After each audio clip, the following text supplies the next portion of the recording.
Hi, I'm excited to share with you some of the insights and observations that I've made about leader-led movements.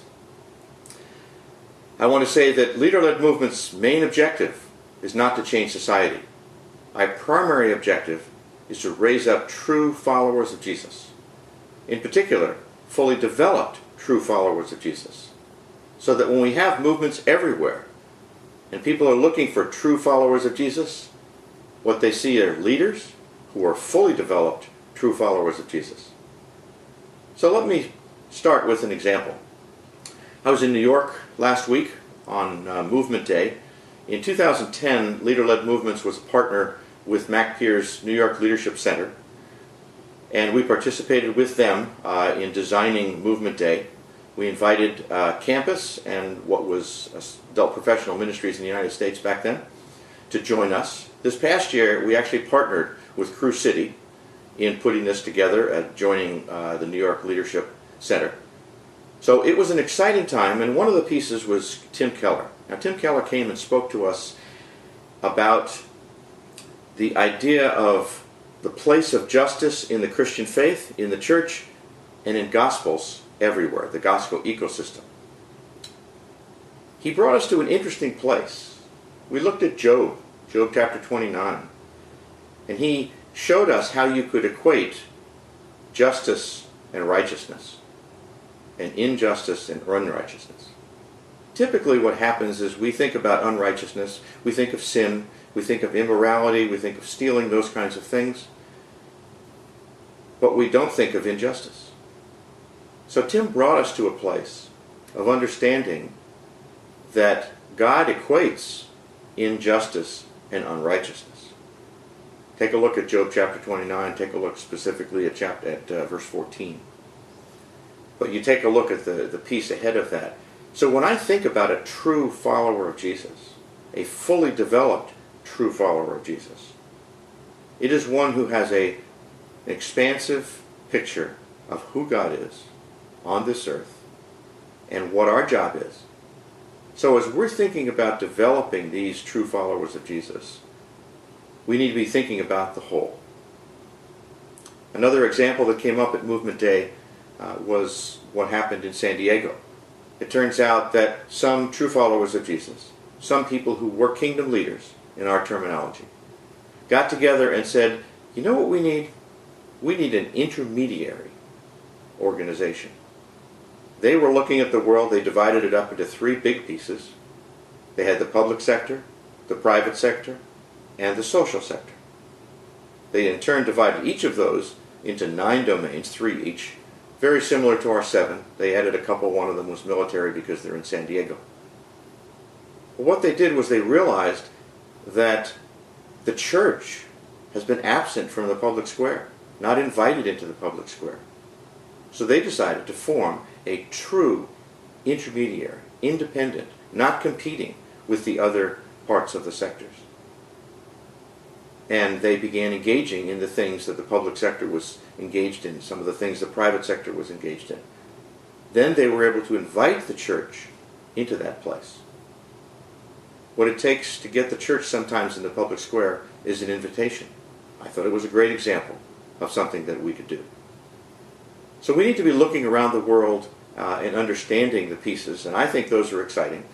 If in your part of the world you'd actually like to do something like Movement Day, as I said, we sponsored it a year ago.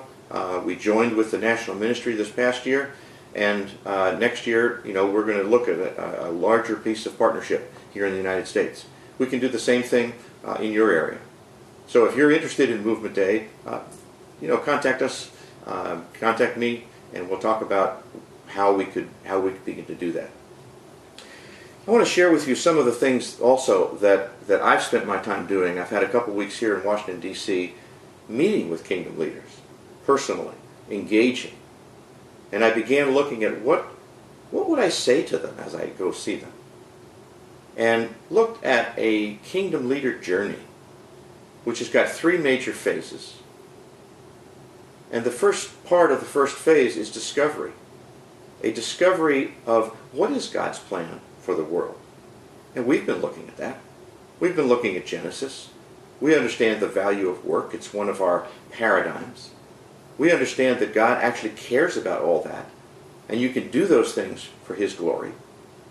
So as I work with a kingdom leader, I ask them about their journey, and have they started down this journey. I had the privilege of meeting with a gentleman the other day who had been in this journey for about 10 years.